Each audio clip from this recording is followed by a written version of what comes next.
নমস্কার, সবাই কেমন আছেন? আমি এই পাবদা মাছের ঝাল করব। দেখুন, তেল দিয়ে দিলাম, মাছটাকে একটু ভেজে নিচ্ছি। সকালে রান্না তো, কালকে একটু ভেজে রেখেছিলাম, তারপর আজকে একটু আবার গরম করে নিয়ে তরকারিটা করব।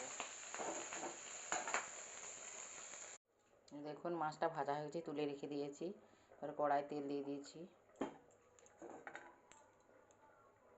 সাদা জিরে, কালো জিরে ফোড়ন দিলাম, কারিয়া পাতা একটু দিলাম, পেঁয়াজ দিয়ে দিলাম,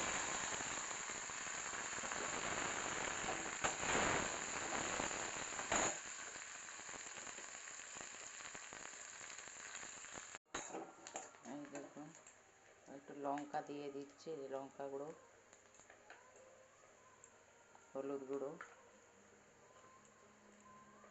লবণ স্বাদ মতো দিয়ে দিলাম।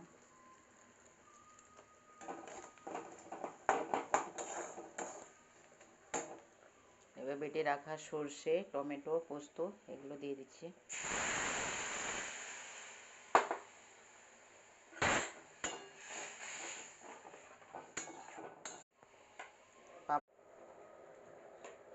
এই দেখুন, ভেজে রাখা মাছগুলো, পাবদা মাছগুলো দিয়ে দিচ্ছি।